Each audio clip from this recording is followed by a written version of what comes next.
నా చేతిలో ప్లేట్లునే చూస్తుండ్రానులా ఖచ్చితంగా దీన్ని చూసిన వాళ్ళు అయితే ఏమనుకుంటారు, గవ్వే అనుకుంటారు, గదేనులా చికెన్ అని అనుకుంటారు. కానీ మీరు గట్లా అనుకున్నారు అంటే పొరపాటు పడ్డట్టే. ఎందుకంటే ఇది చికెన్తో కాదు, ఇది స్పెషల్గా ఒక ఐటెంతో చేసింది. టేస్ట్ మాత్రం కెవ్వు కేక. ఇక చూస్తున్నారు కదా లోపల మనకేముంది, కాలీఫ్లవర్. కాలీఫ్లవర్తోనే ఇప్పుడు మనం ఇట్లా లాలీపాప్స్ లాగా చేసి తింటున్నాము. ఇక దీనికోసం ముందుగా అయితే ఒక 4-5 బన్ను తీసుకొని మంచిగా మిక్సీలో పట్టి పొడి పొడి చేసిన.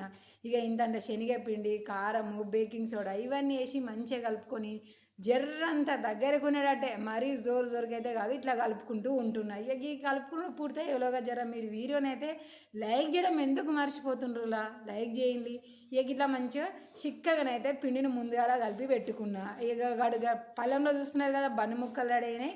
ఇక ఇటు కాలీఫ్లవర్ ముక్కలేమో పొడుగు ఉండేవి మంచిగా దొడ్డు అన్నీ కూడా రెడీ చేసి పెట్టుకున్నా. ఇక ఇకేమున్నది, అటు నూనె మంచిగా పొయ్యి మీద వేడవుతుంటే ముందుగా కాలీఫ్లవర్ని పిండిలో ముంచిన గదాన్ని తీసుకుపోయి ఇక్కడ బన్ను పొడి ఉంది కదా, బన్ను పొడిని మంచిగా అద్దిన. దాన్ని తీసుకుపోయినా వేడి పెనంలో నూనె ఉంది కదా, వేడి నూనెలోనైతే దాన్ని వాడేసిన. ఇక గతం అది కాలబట్టే ఇక ఇంకిని ఒకదాని తర్వాత ఒకటి ఇంక అందులో వేస్తూనే ఉండాలి.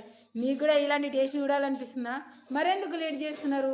మంచిగా మీ అమ్మకా మీ వైఫ్కా ఈ వీడియోని షేర్ చేయండి, వాళ్ళు కూడా చూస్తారు, మీకు కూడా ట్రై చేసి తినిపిస్తారు. కానీ ఇది మాత్రం చెప్తున్నానులా, రెగ్యులారిటీగా చికెన్ తినేవాళ్ళు ఒక్కసారి కనుక దీన్ని తినారనుకోండి, చికెన్ని మీరు అవతలకు నెట్టేస్తారు, దీన్ని పట్టుకొని తింటారు. దీనివల్ల మీకు ఎన్ని లాభాలు తెలుసా? చికెన్కి దూరం అవ్వడం అంటే హెల్త్ని మనం మంచిగా ఉంచుకుంటున్నాము అని అర్థం. సో దానివల్ల మనకి వేడి చేస్తుంది, రోజు తినలేము. కానీ దీన్ని మీరు రోజు తిన్నా హెల్త్ ఇష్యూ అంటూ ఏమీ ఉండదు. పిల్లలకు కూడా మంచిగా ఏం చక్కగా తినిపించచ్చు. టేస్ట్ మాత్రము ఇక చికెన్ లాలీపాప్ కంటే మాత్రము వేరే లెవెల్, ఇంకా హైకే ఉంది. టేస్ట్ అయితే మాత్రం ఎక్సలెంట్గా ఉంది. నేను ఇట్లా కాలుస్తుంటే ఈ వచ్చిన వాసనకే మా పిల్లలు అమ్మ ఏమో కొత్త వంట చేస్తుంది అని ఆటోమేటిక్గా గుర్తుపట్టేసిరు. ఇట్లా చిన్న మంట మీద మంచిగా మనకి పైన మనకి బన్ను కాబట్టి అట్లా కర్రగా మాడినట్టుగా కనబడుతుంది, కానీ లోపల క్యాబేజీ మంచిగా ఉడకాలి కదా, కాబట్టి జర చిన్న మంట మీద కొద్దిసేపు ముంచుకున్న తర్వాత ఇక దాన్ని తీసేసుకోవాలి. ఏది మనకి కాడల దగ్గరికి అయితే కదా, అట్లా అయింది అంటే లోపలిది కూడా ఉడికింది అన్నట్టుగా అప్పుడు తీసేసుకోవాలి.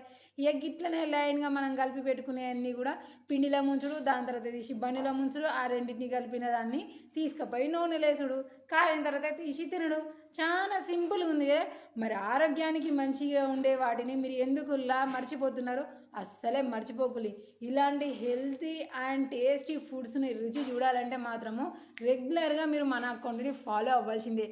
ఇట్లా వేసుకునే వాటిని అటు చల్లగా ఉన్న సమయంలో వేడిగా ఈ రుచికరమైనది తింటూ ఉంటే అబ్బబ్బబ్బా నిజంగా పాటున్నది చూడాలి, ఈ జన్మే రుచి చూడడానికి అన్నట్టుగా అది మాత్రం కన్ఫామ్లా.